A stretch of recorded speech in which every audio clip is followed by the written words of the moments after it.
नाज़रीन breaking news आहे ठुल मां अवां सां शेयर कयूं पिया। ॻोठ रांझापुर में 10 घरनि खे बाहि लॻी वई। अल्ह तल सड़ी रख थी वियो। फायर ब्रिगेड अमलो बाहि ते ज़ाब्तो आणण लाइ कोशिशुनि में रुधल आहे। अहम ख़बर खां नाज़रीन अवां खे आगाह कयूं पिया।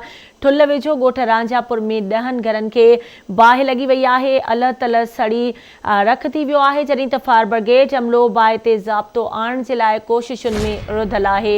अहम ख़बर खां नाज़रीन अवां खे आगाह कयूं पिया। ब्रेकिंग न्यूज़ आहे ठुल मां ॻोठ रांझापुर में 10 घरनि खे बाहि लॻी वई आहे। अवां खे ॿुधायूं त फायर ब्रिगेड जो अमलो बाहि ते ज़ाब्तो आणण लाइ कोशिशुनि में रुधल आहे। इन हवाले सां तफ़सील मालूम कंदासीं। ठुल मां आवाज़ न्यूज़ जो रिपोर्टर हफ़ीज़ सूमरो असां सां लाइन ते मौजूदु आहे।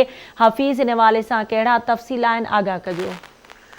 जी बिल्कुल, ठुल असां मीरो बोड़ो जे ॻोठ रांझापुर में बागड़ी बिरादरी जे घरनि खे बाहि लॻी। बाहि लॻण सां घरनि पियल समूरो सामान जेको आहे सड़ी रख थी वियो आहे ऐं बाहि जो इतला मिलंदे ई फायर ब्रिगेड अमलो रवानो थी वियो आहे। पर इलाइक़े वारा जेको पंहिंजी मदद पाण ते बाहि ते ज़ाब्ते आणण में मसरूफ़ आहिनि। पर हिन वक़्त ताईं जेको घरनि में बाहि लॻी आहे, घरनि में जेको सामान ज़रूरी सामान अनाज खटूं ऐं नियाणे जो दाज जेको आहे सड़ी वियो आहे ऐं मुतासिर फिलहाल आसमान हेठि वेठल आहिनि। पर ज़िले इंतज़ामिया थोरे तालुके इंतज़ामिया पारां बाहि मुतासिरीन जी हिन वक़्त ताईं का बि माली मदद न कई आहे, न ई वायर कई आहे।